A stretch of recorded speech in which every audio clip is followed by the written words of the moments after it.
তহবিলের অভাবে ভয়াবহ অর্থ সংকটে যুক্তরাষ্ট্র সরকার। অচল হওয়ার পথে কেন্দ্রীয় সরকারের কার্যক্রম। এর মধ্যে টানা ১১ বারের মতো প্রতিনিধি পরিষদে পাশ হওয়া অর্থায়ন বিল প্রত্যাখ্যান করেছে সিনেট। এদিকে সরকারি অচলাবস্থার প্রভাব পড়তে শুরু করেছে মার্কিন পারমাণবিক নিরাপত্তা সংস্থায়ও, যার অংশ হিসেবে কর্মী ছাঁটাই শুরু করেছে সংস্থাটি। মার্কিন জ্বালানি মন্ত্রী ক্রিস রাইট জানিয়েছেন, যুক্তরাষ্ট্রের পারমাণবিক অস্ত্রভান্ডার তদারকির দায়িত্বে থাকা ফেডারেল সংস্থা ন্যাশনাল নিউক্লিয়ার সিকিউরিটি অ্যাডমিনিস্ট্রেশন সরকারি অচলাবস্থার কারণে অন্তত ১৪০০ কর্মী ছাঁটাইয়ের পদক্ষেপ নিয়েছে। যুক্তরাষ্ট্র সরকারের অর্থনৈতিক অচলাবস্থার পাশাপাশি প্রধান দুই রাজনৈতিক দলের মধ্যে মতানৈক্য চলমান রয়েছে। রিপাবলিকানরা বলছে, স্বাস্থ্যসেবা ইস্যুটি বাজেট আলোচনার সঙ্গে যুক্ত করা যাবে না।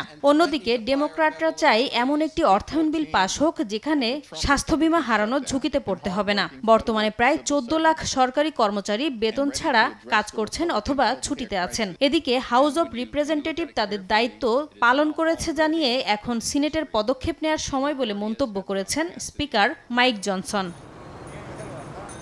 এমন পরিস্থিতিতে হোয়াইট হাউসে বলরুম নির্মাণ শুরু করে নতুন বিতর্কের জন্ম দিয়েছেন ডোনাল্ড ট্রাম্প। অনুমোদন ছাড়াই ইস্ট উইং ভাঙার ছবিও প্রকাশ্যে এসেছে, যা ঐতিহাসিক ভবনের স্থায়িত্ব নিয়ে প্রশ্ন তুলেছে। পরিকল্পনা কমিশন এখনও প্রকল্পের অনুমোদন না দিলেও বলরুম নির্মাণের কাজ শুরু হয়েছে বলে ঘোষণা দেন ট্রাম্প। নাসরিন রুমি, সময় সংবাদ।